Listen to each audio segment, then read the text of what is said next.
right, good morning, everybody. Welcome back to True Crime Loser. I hope you're doing well. So, for the people that follow this channel, you're probably thinking we were going to do another James Holmes today, and I did too, and then I just hit a wall with that dude. Too much human capital talk.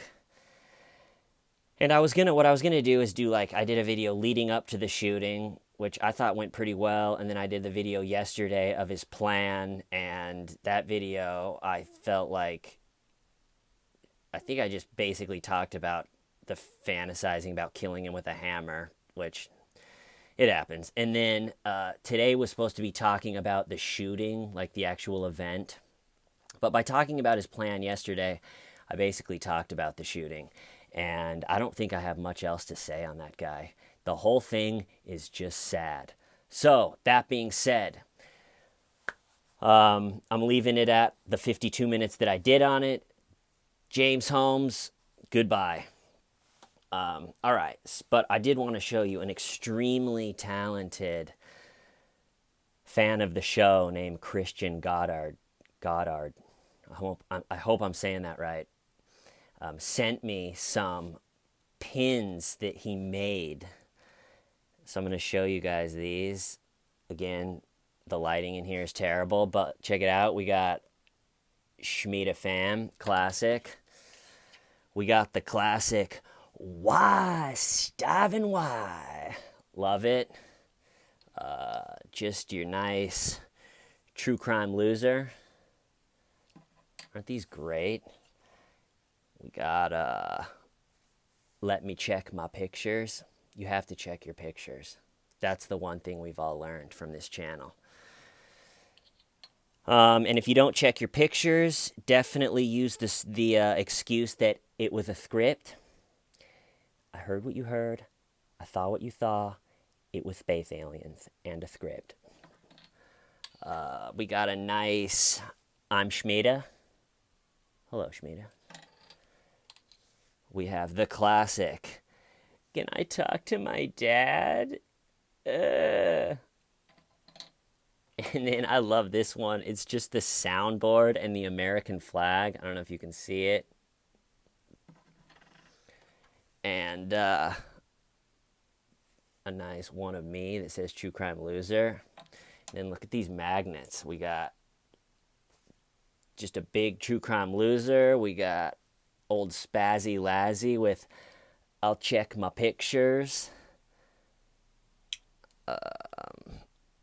We got a nice Why, Steven?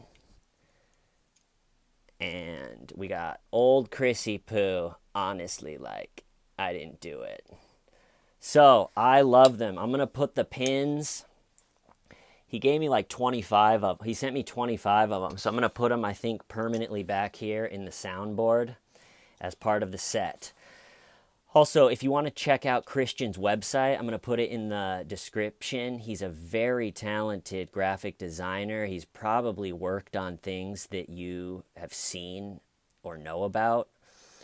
And he also has toured as a drummer. So, Christian, thank you so much. Also, Christian and I together are working on the next piece of merch that I'm going to do. And I can't tell you what it is yet, but Christian knocked it out of the park. I'd sent him an email kind of saying what I wanted to do, and then he had sent me an email with a couple questions about that, and then even before I replied to that email answering the questions, he just sent me it finished, and it looked amazing. And so thank you so much. Click on his website and just scroll through what he's worked on. It's really impressive. Okay, announcement number 2. I will be going to CrimeCon. It's official. The trip is booked.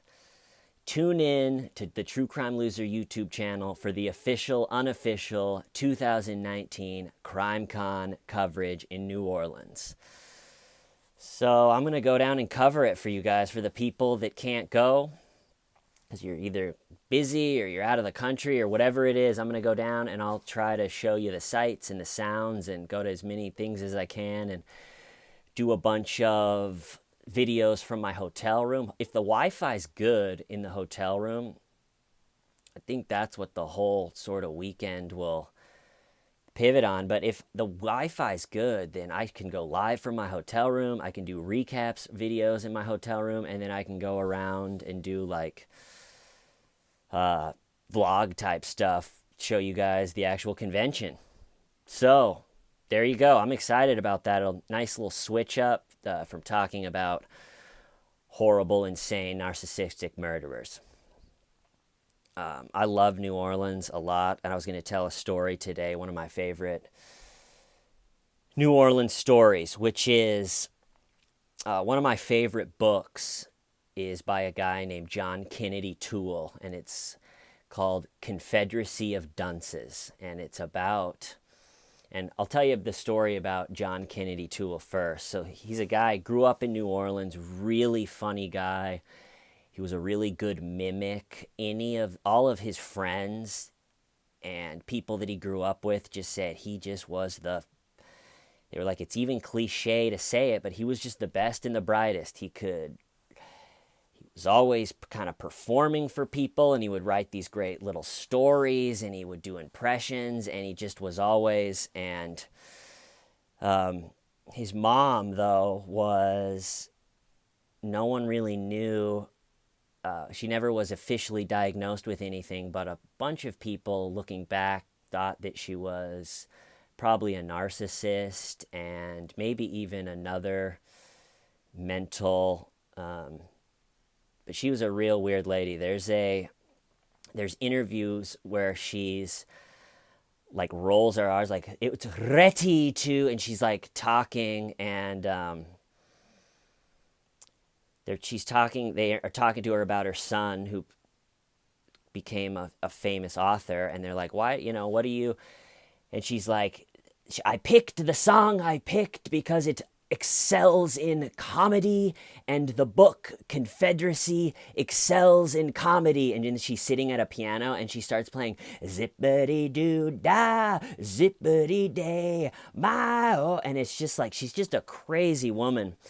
And she treated her husband, John Kennedy Toole's father, very poorly, people that knew him, and really made his life, she was just kind of a difficult woman. I don't think it was her fault, but to the point where John Kennedy Toole would not bring friends over growing up because he would just be scared of what his mom Thelma was going to say and what she was going to do. And she was very narcissistic in the sense that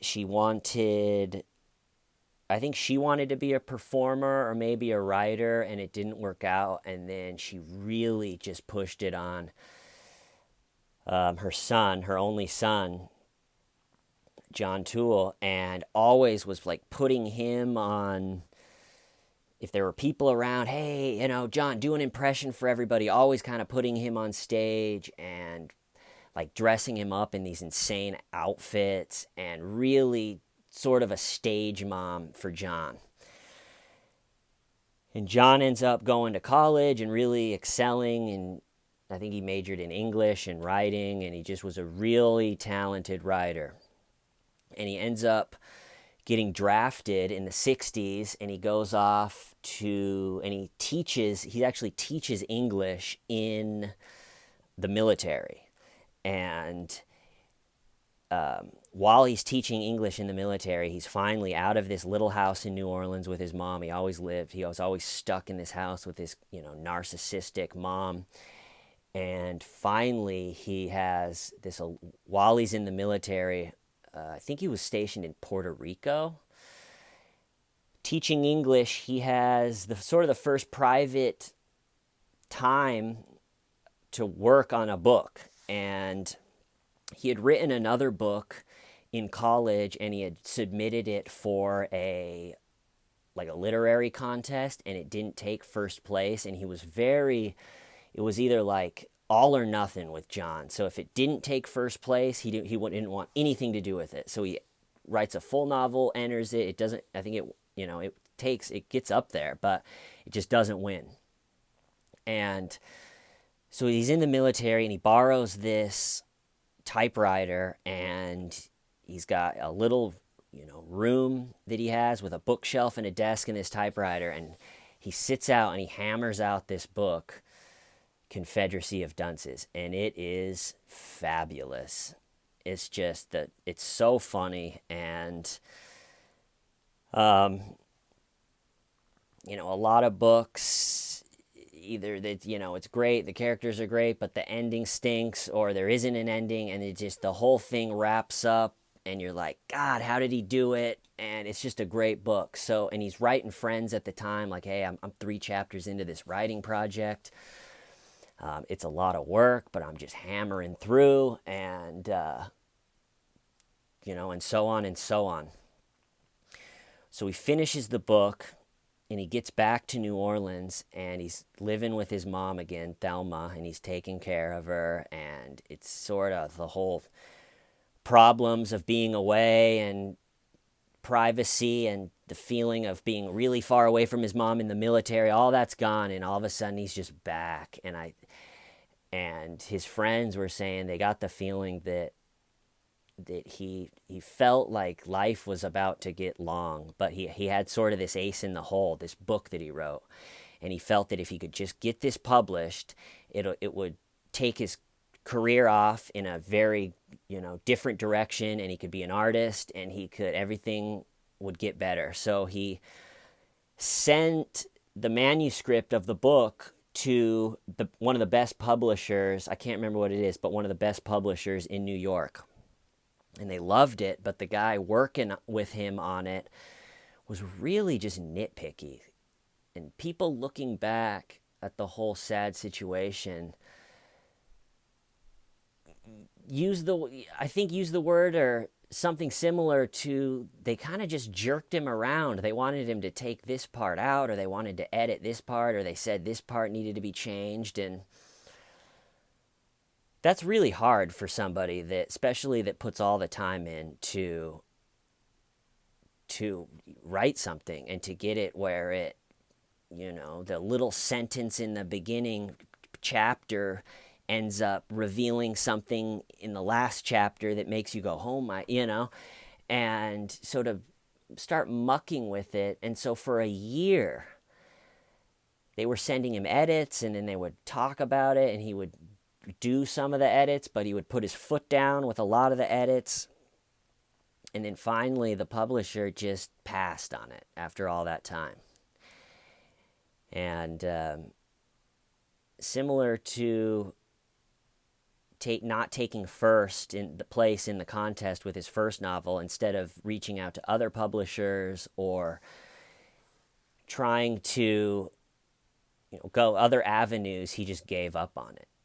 And he got very depressed, and he just, I think, pictured life in that little house in New Orleans with his crazy narcissistic mom that is just tough to be around, because we always on this channel are talking about narcissistic people that are malignant, that end up killing someone. But there's probably a lot of people that watch this channel that have someone in their family that's narcissistic, and it's just brutal, because there's nothing really that you can do about it, because they're always going to say that thing that is just, it's like, ugh, all right, but what are you going to do? That's just who they are.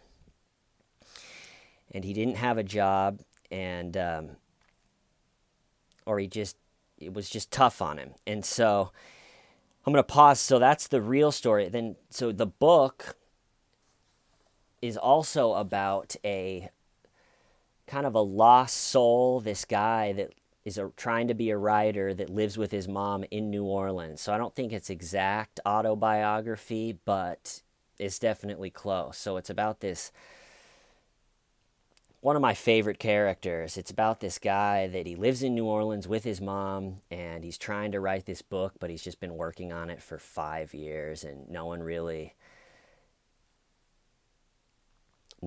thinks it's ever going to be anything, and just thinks he's sort of delusional, and thinks he should just get a job, including his mom. And he ends up getting a job, and it just, the whole thing goes to hell. But one of the last, and this isn't spoiling anything, if you want to read the book, you'll still have a great time. But one of the last lines of the book is the main character is trying to rush, and this someone's helping him, is trying to rush and pack up and leave his house, and he said, we got to grab the manuscript, talking about the book that he's just been working on for 5 years that is going absolutely nowhere. And he's like, we got to grab the manuscript. We must not let it fall in the hands of my mother. She'll become famous and it will be too ironic. So that's in the book. So the character in the book doesn't want this manuscript to fall into the hands of his mother, even though that it's just, the manuscript is just scribbles and jottings of maybe an insane person. You don't really totally know. But he doesn't want it to fall in the hands of the fictional mother because she'll become famous and it will be too ironic. Okay, so then let's jump back into the real world where John Kennedy Toole is just, his dreams of becoming a writer, he's just given up on them because they passed on his book. And so he goes on one last trip around the United States to say goodbye to people, what people think. No one knew that at the time. So he drives around, there's pictures of him standing by his car. And then at the end of that trip, he killed himself. And it's so sad. He's 31 years old, such a talent, such an American talent that, it really is just very sad. And so the book that he wrote, though, Confederacy of Dunces, sits in their New Orleans house collecting dust for 10 years. And after 10 years, Thelma, his narcissistic mom, that if you ask any of his good friends why he killed himself, they always mention his mom. And even though I don't think that that's a good way out, that's what they say. And so after 10 years, Thelma starts trying to contact the head creative writing professor at whatever big university is right there in New Orleans. There's actually a couple of them, but I can't remember which one. So he starts trying to contact this guy. And this guy has come out and said, or he wrote the foreword of the book, just being like, all of a sudden, this crazy lady was contacting me, wanting me to read her dead son's manuscript. And he said something like, there's a lot of things that I don't want to do, and reading some lady's dead son's manuscript is close to at the top of that. And so he's kind of just trying to dodge her and not. And finally, she shows up one day, and Thelma, her name is Thelma Toole. Look her up on YouTube, but she's just a nut job. She's like, talks really loud and rolls her R's, and I can't imagine what it was like having this woman show up. He's just sitting there grading papers, and all of a sudden Thelma's there, and so she slaps this big, dusty, barely readable manuscript on his desk, and he's like, you need to read my son's manuscript. It's a masterpiece. It's a masterpiece. And in his head, he's thinking, there's no way this thing is good. It's probably just incoherent, let alone is actually possibly good. And finally, to just get her off his back, he said, okay, I'll read it. And he's saying that he's read so many students' novels at this point and student short stories that he can usually tell if something even has potential a sentence in, or 2 sentences, a paragraph in. And so he thought in his head, okay, I'll read a few sentences, I'll know that it's just delusional, and then I'll at least have a clear conscience that I can tell this lady, I'm sorry your son is dead, but this isn't on the level that could be published. And so he reads a paragraph, and he was like, huh. And then he reads a page, and he's like, huh. And then he reads a couple chapters, and it starts to set in of wait a second, this is kind of good. And then this feeling of like, wait a second, this might be something special. And then he reads it, and then he reads it again. And after the third read, he was like, oh my God, I think that she was right. And this guy then joins Crazy Thelma and to spearhead it to get published. And he gets published in 1980. And in 1981, it wins the Pulitzer Prize. And then because John's dead, Thelma, remember, don't let this fall into the hands of my mother. She'll become famous and it will be too ironic. Thelma then becomes famous, does all the late night shows, does all the interviews, does everything, lives the writer life that John Kennedy Toole dreamed of and that he never was able to do. And reading, I knew the story, and then reading the book, and then that line pops up and it just gives you chills. He called it. Whenever an author like that calls it in the future, like he had to have known a little bit, or maybe it was coincidence, but anyway, it's a great New Orleans book. I'm really excited to go to CrimeCon. I'll be the floating eyeball for everyone that can't be there. Yeah, I think that's going to do it for today. Love you all. Thanks for everybody that supports this channel. I really appreciate it. It's only because of you. See you next time. Why, Stiving Why.